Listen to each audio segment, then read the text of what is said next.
Hi, I'm John Pryor, the management consulting team here at SMA.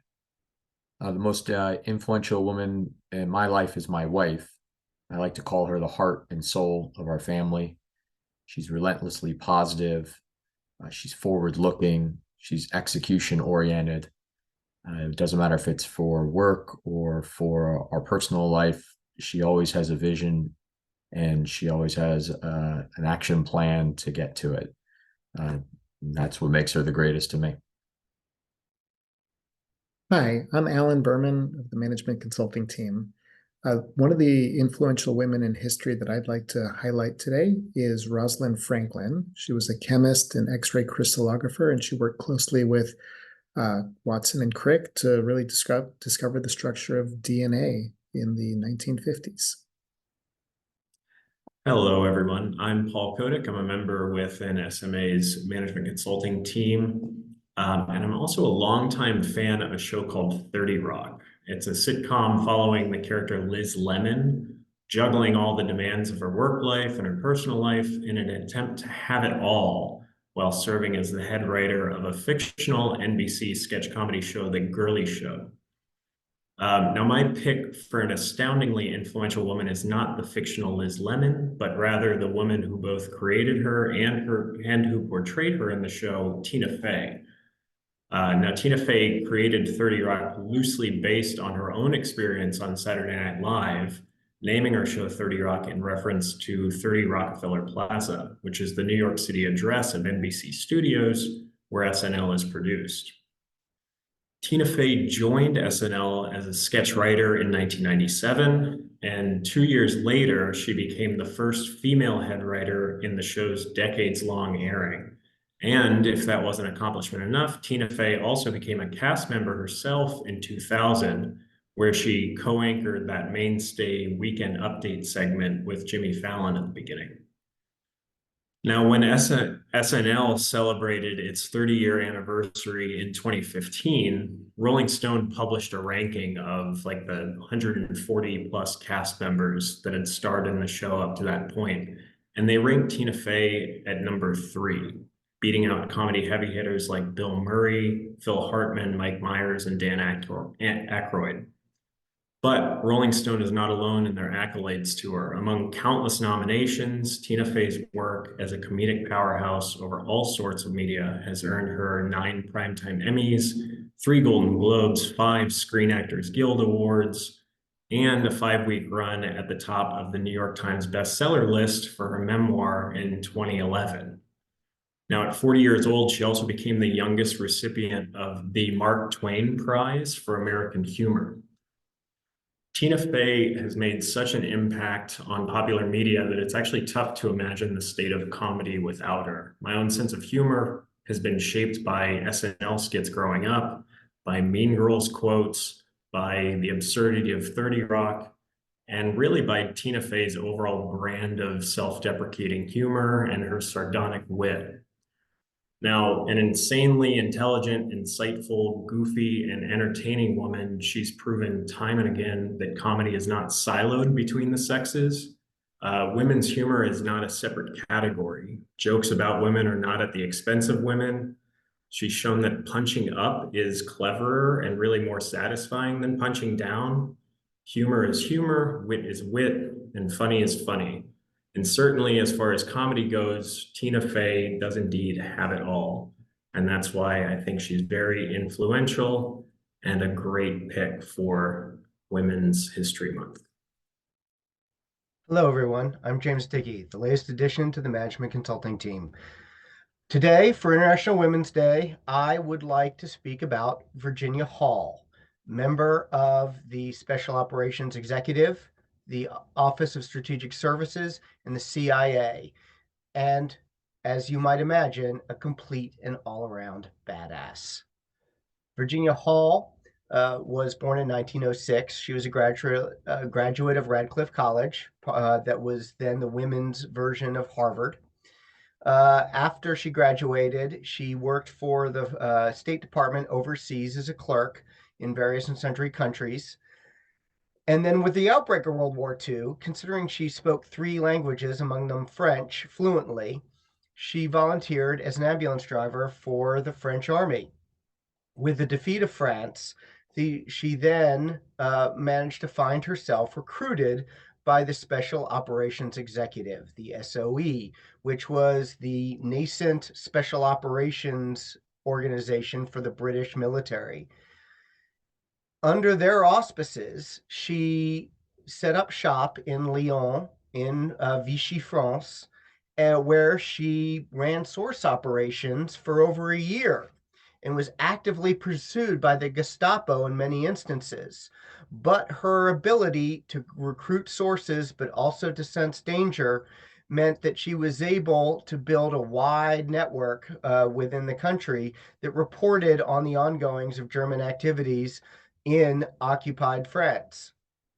However, with the imminent invasion of North Africa by the United States and the other allies, she was forced to flee the country, where she fled over the Pyrenees and back into Spain, where she then headed back to the United Kingdom. For her activities in France, she was given a knighthood by the British government.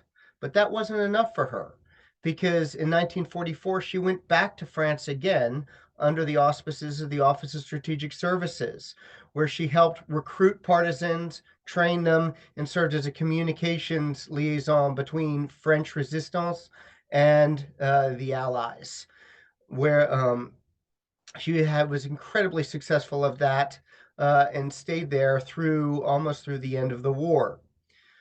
After the war, she joined the CIA and was one of the founders of the CIA.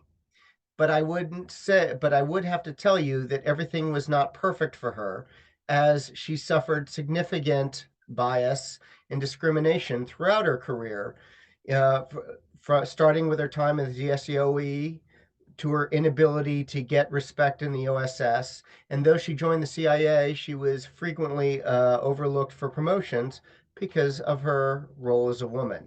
Nonetheless, she persevered and managed a very amazing career in all three organizations. A couple things that are particularly inspirational about her is she was the epitome of a quiet professional. She never gave interviews, never sought publicity, retired from the CIA in 1966 to farm out in the Maryland countryside, and generally was underappreciated because of her desire to keep a low profile even in retirement. And then I do have to add the other thing that just makes her a complete badass.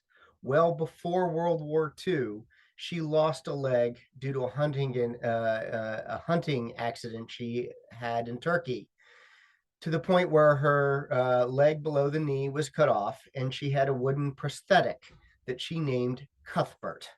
And she wore her wooden prosthetic all through World War II and into her career as a CIA. And so everything she did was, as we would term it now, a woman with disabilities. So, Virginia Hall, badass, one of the founding members of the CIA, and inspirational for men and women on this day. Thank you. Hi, I'm Dylan Ramsbottom. I am a senior analyst at our management consulting practice, and one of the women that I find to be most inspiring in my life, at least so far, has been Sally Ride. Sally Ride is an American astronaut who was, she unfortunately passed away a few years ago, but she is a pioneer in the astronomy and for all astronauts and science, as she was the first woman to go to space in 1983. She was one of 5 women who were selected out of about 8,000 applications into NASA after she graduated from Stanford University in 1973. She was one of the only women in physics, actually, at the University of UCLA, or University of California, Los Angeles, before she went to the Stanford. And so she has been blazing this trail ever since. And then she finally got into the program at NASA to become an astronaut, and she became the first woman astronaut in space in 1983. But that's not the only thing she's done. She was also went up a couple more times, and she became the youngest woman astronaut to fly into space. For Americans, there was two others that had flown before, one in Russia, I believe, and another one somewhere else. But other accomplishments she's done is she was the first person to use a robotic arm in space. She was the first woman to serve as a NASA spacecraft ground controller, and she co-founded the Sally Ride Space Center. She spent a long time advocating for women in not only science, but also in space and physics and all that. And all she's done is just led women to be more open to the possibility of going through something that they may not normally think that they would want to go into. Hi, everyone. My name is Sam Estrada, and I'm an analyst here at SMA. And in celebration of Women's History Month, I've chosen to speak about a woman named Iris Apfel. She is a self-described geriatric starlet who is known for her quirky designs and being, and I quote, big, bold, and full of pizzazz. She wasn't a fashion designer, but she contributed a whole lot to the world of fashion. She was a lifelong New Yorker, and she was known for her colorful and eccentric outfits, especially her signature glasses and her wild choice of costume jewelry. Iris proclaimed herself as the first woman to wear jeans in the 40s, and she believes she's the one who started the trend for all womankind. And the peak of Iris's fashion career was in 2005 when she was the star of a Metropolitan Museum of Art show with a collection of mannequins styled by her. She did a lot of crazy things like mixing 60s costume jewelry with old 1800s Mexican belts, crazy things like that. She was also the inspiration for Edna Mode in The Incredibles, who was the fashion designer for the superheroes, which is funny because she was never a proclaimed fashion designer. And then in 2018, she modeled for Vogue, and Mattel made a Barbie of her, a gray-haired Barbie, which is a whole lot of fun. And then, unfortunately, Iris recently passed back in March of 2024. So that's another reason why I feel like she should be talked about, because her timeless style and pizzazz will be remembered forever, and it'll influence things that we don't even realize. Hi, I'm Max Glasher Van Loon, an analyst on the management consulting team here at SMA. And to celebrate Women's History Month, I think I'd like to pick out an influential woman that's inspired me a lot. Other than, my mom, my sister, close family members, the person that stands out to me is a fellow University of Portland alumni, Megan Rapinoe, a one-time NCAA champion, a Olympic gold medalist, a two-time World Cup winner, and the first female winner of the Women's Ballon d'Or, which is the most prestigious individual award in soccer. So she's inspired me, obviously, on the pitch with her tremendous talent, but also off the pitch with her activism for equal pay for the women's national team, as well as inclusivity with LGBTQ players within soccer. And those efforts outside of the sport have won her a Presidential Medal of Freedom, which is the greatest civilian award you can win. So she is truly an inspiration to us all.